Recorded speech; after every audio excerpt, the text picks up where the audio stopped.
Assalamualaikum warahmatullahi wabarakatuh. Kami dari kelompok 9 mata kuliah pengembangan kurikulum PLS yang beranggotakan pertama Namira Putri Ramadhani, kedua Siti Puji Fauzia, ketiga Arif Eka Nugraha. Kami di sini akan menjelaskan tentang kurikulum tingkat satuan pendidikan atau bisa disebut dengan KTSP. Pengertian kurikulum tingkat satuan pendidikan atau bisa disebut dengan KTSP merupakan penyempurnaan dari kurikulum edisi 2004 atau lebih dikenal dengan kurikulum berbasis kompetensi atau KBK. Kurikulum tingkat satuan pendidikan ini terdiri dari tujuan pendidikan tingkat satuan pendidikan, struktur dan muatan kurikulum tingkat satuan pendidikan, kalender pendidikan, dan silabus serta rencana pelaksanaan pembelajaran.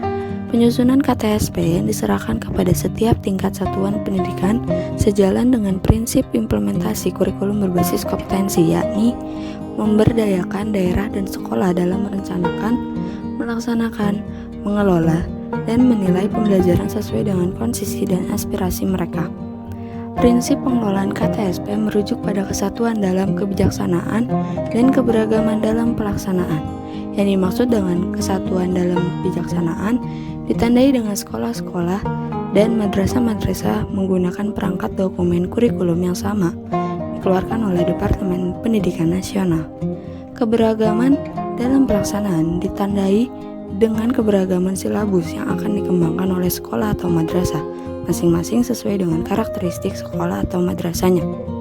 Dengan penyusunan kurikulum tingkat satuan pendidikan, ini kewenangan tingkat satuan pendidikan atau sekolah dan madrasah untuk mengembangkan dan mengelola kurikulum memiliki bobot yang lebih besar dibandingkan dengan penyusunan kurikulum sebelumnya. Implikasi dan konsekuensinya, masing-masing tingkat satuan pendidikan harus memiliki tim pengembangan kurikulum. Tim pengembangannya terdiri dari para guru dan bermitra dengan perguruan tinggi yang memiliki keahlian di bidang kurikulum dan teknologi pendidikan serta bidang keilmuan yang relevan dengan mata-mata pelajaran di tingkat satuan pendidikan yang bersangkutan. Dasar hukum kurikulum tingkat satuan pendidikan dalam pasal 1 ayat 15 Peraturan Pemerintah Nomor 19 Tahun 2005 tentang Standar Nasional Pendidikan menyatakan bahwa kurikulum tingkat satuan pendidikan adalah kurikulum operasional yang disusun dan dilaksanakan di masing-masing satuan pendidikan. Menurut pasal 1 ayat 19 Undang-Undang Sisdiknas, pengertian kurikulum adalah seperangkat rencana dan pengaturan mengenai tujuan, isi, dan bahan pelajaran serta cara yang digunakan sebagai pedoman penyelenggaraan kegiatan pembelajaran untuk mencapai tujuan pendidikan tertentu. Secara yuridis atau hukum, KTSP diamanatkan oleh Undang-Undang Nomor 20 Tahun 2003 tentang Sistem Pendidikan Nasional dan Peraturan Pemerintah Republik Indonesia Nomor 19 Tahun 2005 tentang Standar Nasional Pendidikan. Penyusunan KTSP oleh sekolah dimulai tahun ajaran 2007-2008 dengan mengacu pada standar isi atau SI dan standar kompetensi lulusan atau SKL untuk pendidikan dasar dan menengah sebagaimana yang diterbitkan melalui Peraturan Menteri Pendidikan Nasional masing-masing Nomor 22 Tahun 2006 dan Nomor 23 Tahun 2006 serta Panduan Pengembangan KTSP yang dikeluarkan oleh Badan Standar Nasional Pendidikan. Pengembangan, pelaksanaan, dan pemberlakuan KTSP masing-masing mengacu pada Standar Nasional Pendidikan yang telah ditetapkan oleh Badan Standar Nasional Pendidikan. Tetapan ini tercantum dalam Peraturan Menteri Pendidikan Nasional Nomor 23 Tahun 2006 tentang Standar Kompetensi Lulusan pada Satuan Pendidikan Dasar dan Menengah. Pelaksanaannya mengacu pada Peraturan Menteri Pendidikan Nasional Nomor 24 Tahun 2006 tentang pelaksanaan standar isi dan standar kompetensi lulusan. Prinsip-prinsip dan acuan operasional pengembangan KTSP. KTSP dikembangkan oleh setiap kelompok atau satuan pendidikan di bawah koordinasi dan supervisi Dinas Pendidikan dan Kantor Departemen Agama Kabupaten atau Kota untuk pendidikan dasar serta provinsi untuk pendidikan menengah dan sekolah luar biasa. Pengembangan KTSP merujuk pada standar isi dan standar kompetensi lulusan serta berpedoman pada panduan penyusunan kurikulum yang disusun oleh Badan Standar Nasional Pendidikan yang memperhatikan pertimbangan komite sekolah atau madrasah. 1. Berpusat pada potensi perkembangan, kebutuhan, dan kepentingan pada peserta didik dan lingkungannya.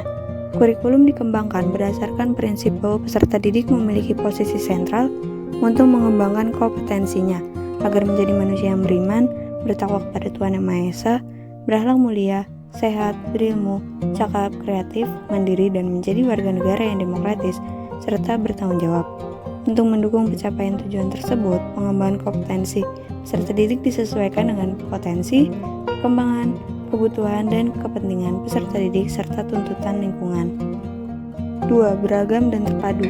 Kurikulum dikembangkan dengan memperhatikan keragaman karakteristik peserta didik, kondisi daerah, jenjang dan jenis pendidikan, serta menghargai dan tidak diskriminatif terhadap perbedaan agama, suku, budaya, adat istiadat, status sosial ekonomi, dan gender. Kurikulum meliputi substansi komponen muatan wajib kurikulum, muatan lokal, dan pengembangan diri secara terpadu serta disusun dalam keterkaitan dan kesinambungan yang bermakna dan tepat antar substansi. Tanggap terhadap perkembangan ilmu pengetahuan, teknologi, dan seni. Kurikulum dikembangkan atas dasar kesadaran bahwa ilmu pengetahuan, teknologi, dan seni yang berkembang secara dinamis.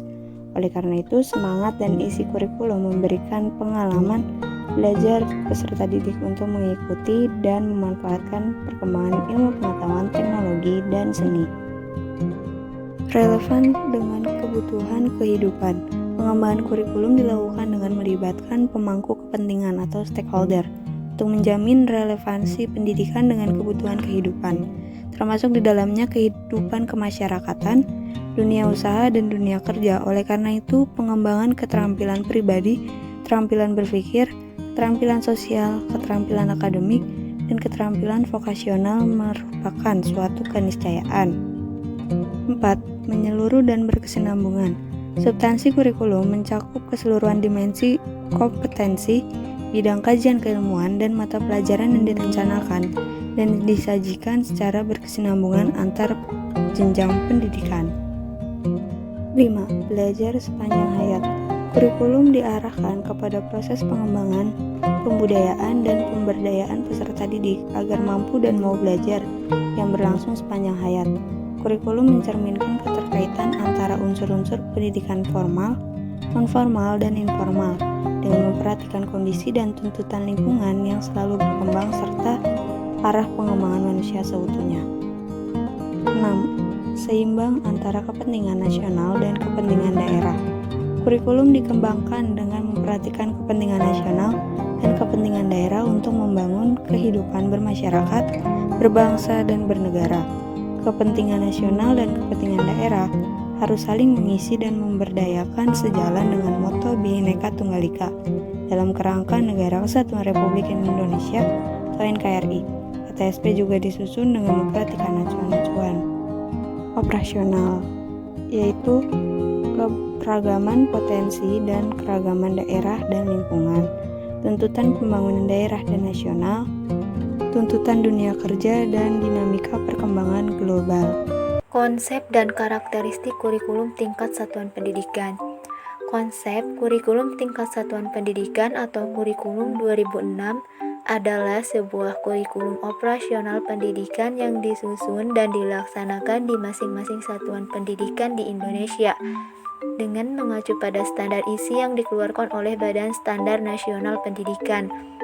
Kurikulum tingkat satuan pendidikan merupakan salah satu wujud reformasi pendidikan yang memberikan otonomi kepada sekolah dan satuan pendidikan untuk mengembangkan kurikulum sesuai dengan potensi, tuntunan, dan kebutuhan masing-masing.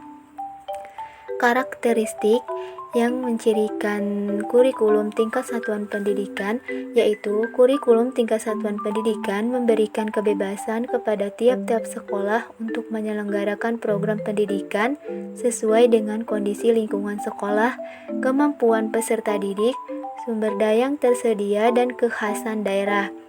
Artinya, orang tua dan masyarakat dapat terlibat secara aktif dalam proses pembelajaran. Guru harus mandiri dan kreatif. Guru juga diberi kebebasan untuk memanfaatkan berbagai metode pembelajaran. Muatan lokal menjadi salah satu isi KTSP, Ia tidak saja dalam wujud pokok bahasan tetapi sampai pada mata pelajaran baru. Ini dalam rangka menciptakan pendidikan berbasis keunggulan lokal. Komponen-komponen kurikulum tingkat satuan pendidikan. Kurikulum tingkat satuan pendidikan sebagai suatu sistem memiliki 4 komponen, yaitu pertama, tujuan tingkat satuan pendidikan, kedua, struktur dan muatan KTSP, ketiga, kalender pendidikan, dan yang terakhir, silabus, rencana pelaksanaan pembelajaran, di mana kurikulum tingkat satuan pendidikan berstruktur dan bermuatan pada jenjang pendidikan dasar dan menengah yang tertuang dalam standar isi meliputi 5 kelompok mata pelajaran. Tujuan kurikulum tingkat satuan pendidikan. Di sini ada 2 tujuan, baik secara umum maupun secara khusus. Tujuan kurikulum tingkat satuan pendidikan secara umum adalah untuk mendirikan dan memberdayakan satuan pendidikan melalui pemberian kewenangan otonomi kepada lembaga pendidikan dan mendorong sekolah untuk melakukan pengambilan keputusan secara partisipatif dalam pengembangan kurikulum. Sedangkan secara khusus, tujuan diterapkannya kurikulum tingkat satuan pendidikan ini adalah untuk meningkatkan mutu pendidikan melalui kemandirian dan inisiatif sekolah dalam mengembangkan kurikulum, mengelola dan memberdayakan sumber daya yang tersedia, meningkatkan kepedulian warga sekolah dan masyarakat dalam mengembangkan kurikulum melalui pengembalian keputusan bersama, meningkatkan kompetensi yang sehat antar satuan pendidikan yang akan dicapai. Yang selanjutnya ada model penilaian kurikulum tingkat satuan pendidikan. Secara umum, penilaian adalah proses sistematis pengumpulan informasi atau angka, deskripsi, verbal, analisis, dan interpretasi informasi untuk memberikan keputusan terhadap kadar hasil kerja. Penilaian yang diterapkan dalam KTSP adalah penilaian berbasis kelas atau PBK. PBK memiliki pengertian penilaian sebagai asesmen, yaitu kegiatan yang dilakukan untuk memperoleh dan mengefektifkan informasi tentang hasil belajar siswa pada tingkat kelas selama dan setelah kegiatan belajar mengajar. Data informasi dari PBK merupakan salah satu bukti yang dapat digunakan untuk mengukur keberhasilan suatu program pendidikan. Mulyasa 2008. Yang pertama, tes tertulis. Tes tertulis merupakan tes dalam bentuk bahan tulisan, baik soal maupun jawaban. Dalam menjawab soal, siswa tidak selalu harus merespon dalam bentuk menulis kalimat jawaban, tetapi dapat juga dalam bentuk mewarnai, memberi tanda, menggambar grafik, diagram, dan sebagainya.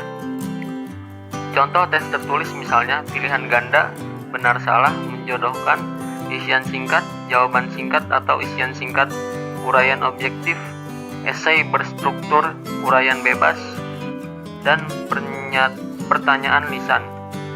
Yang kedua, penilaian kinerja. Penilaian kinerja merupakan penilaian dengan berbagai macam tugas dan situasi di mana peserta tes diminta untuk mendemonstrasikan pemahaman dan pengaplikasian pengetahuan yang mendalam, serta keterampilan di dalam berbagai macam konteks. Contoh-contoh alat penilaian kinerja antara lain permainan, drama, demonstrasi, olahraga, bermain musik, bernyanyi, pantomim, berdoa, membaca puisi, berpidato, diskusi, wawancara, dan sebagainya. Yang ketiga, penilaian portofolio. Portofolio merupakan perkumpulan atas berkas pilihan yang dapat memberikan informasi bagi suatu penilaian. Tujuan penilaian portofolio adalah menghargai perkembangan yang dialami siswa, mendokumentasikan proses pembelajaran yang berlangsung, memberi perhatian pada prestasi kerja siswa yang terbaik. Contoh alat penilaian portofolio adalah puisi, karangan, gambar atau tulisan, peta atau denah, makalah, laporan, observasi, sinopsis, naskah pidato, naskah drama, dan sebagainya. Yang keempat, penilaian proyek. Yang dimaksud proyek adalah tugas yang harus diselesaikan dalam periode atau waktu tertentu. Tugas tersebut berupa suatu investigasi sejak dari pengumpulan, pengorganisasian, pengevaluasian, hingga penyajian data. Hasil belajar dapat dinilai ketika siswa sedang melakukan proyek, misalnya pada saat merencanakan dan mengorganisasikan investigasi, bekerja dalam tim, arahan diri. Yang kelima, penilaian hasil kerja. Penilaian hasil kerja siswa merupakan penilaian terhadap keterampilan siswa dalam membuat suatu produk atau benda tertentu dan kualitas produk tersebut. Terdapat 2 tahapan penilaian, yaitu penilaian tentang pemilihan dan cara penggunaan alat serta prosedur kerja siswa, dan penilaian tentang kualitas teknis maupun estetika hasil kerja atau karya siswa. Hasil kerja dapat berupa produk kerja siswa yang bisa saja terbuat dari kain, kertas, metal, kayu, plastik, keramik, dan hasil karya seni seperti lukisan, gambar, dan patung. Hasil kerja yang berupa aransemen musik, koreografi, karya sastra tidak termasuk hasil kerja yang dimasukkan di sini. Selanjutnya, pelaksanaan penyusunan kurikulum tingkat satuan pendidikan. Yang pertama, analisis konteks. Dalam analisis konteks ada mengidentifikasi standar isi dan standar kelulusan sebagai acuan dalam penyusunan KTSP. Kemudian menganalisis kondisi yang ada di satuan pendidikan yang meliputi peserta didik, pendidik, dan tenaga kependidikan, sarana dan prasarana, biaya, dan program-program. Selanjutnya menganalisis peluang dan tantangan yang ada di masyarakat dan lingkungan sekitar, misalnya komite sekolah, dewan pendidikan, dinas pendidikan, asosiasi profesi, dunia industri dan dunia kerja, sumber daya alam, dan sosial budaya. Yang kedua ada mekanisme penyusunan. Dalam mekanisme penyusunan yang pertama ada tim penyusun. Tim penyusun KTSP pada SD, SMP, SMA, SMK terdiri atas guru, konselor, dan kepala sekolah sebagai ketua merangkap anggota. Di dalam kegiatan, tim penyusunan melibatkan komite sekolah dan narasumber, serta pihak lain yang terkait. Koordinasi dan supervisi dilakukan oleh dinas yang bertanggung jawab di bidang pendidikan tingkat kabupaten atau kota untuk SD dan SMP, dan tingkat provinsi untuk SMA dan SMK. Tim penyusun KTSP pada MI, MTS, MA, dan MAK terdiri atas guru, konselor, dan kepala madrasah sebagai ketua merangkap anggota. Di dalam kegiatan, tim penyusun melibatkan komite sekolah dan narasumber serta pihak lain yang terkait. Koordinasi dan supervisi oleh departemen yang menangani urusan pemerintah di bidang agama. Tim penyusun KTSP khusus SDLB, SMPLB, dan SMALB terdiri atas guru, konselor, kepala sekolah sebagai ketua merangkap anggota. Di dalam kegiatan, tim penyusun melibatkan komite sekolah dan narasumber serta pihak lain yang terkait. Supervisi dilakukan oleh dinas provinsi yang bertanggung jawab di bidang kependidikan. Yang kedua, kegiatan. Penyusunan KTSP merupakan bagian dari kegiatan perencanaan sekolah atau madrasah. Kegiatan ini dapat berbentuk rapat kerja dan loka karya sekolah atau madrasah atau kelompok sekolah atau madrasah yang diselenggarakan dalam jangka waktu sebelum tahun pelajaran baru. Tahap kegiatan penyusunan KTSP secara garis besar meliputi penyiapan dan penyusunan draft, review, dan revisi serta finalisasi, pemantapan, dan penilaian. Langkah yang lebih terperinci dari setiap kegiatan diatur dan diselenggarakan oleh tim penyusun. Yang ketiga, pemberlakuan. Dokumen KTSP pada SD, SMP, SMA, dan SMK dinyatakan berlaku oleh kepala sekolah setelah mendapatkan pertimbangan dari komite sekolah dan diketahui oleh dinas tingkat kabupaten kota yang bertanggung jawab di bidang pendidikan untuk SD dan SMP, dan tingkat provinsi untuk SMA dan SMK. Dokumen KTSP pada MI, MTS, MA, dan MK, MAK dinyatakan berlaku oleh kepala sekolah madrasah setelah mendapat pertimbangan dari komite sekolah dan diketahui oleh departemen yang menangani urusan pemerintahan di bidang agama. Dokumen KTSP pada SDLB, SMPLB, dan SMALB dinyatakan berlaku oleh kepala sekolah serta mendapat pertimbangan dari komite sekolah dan diketahui dinas provinsi yang bertanggung jawab di bidang pendidikan.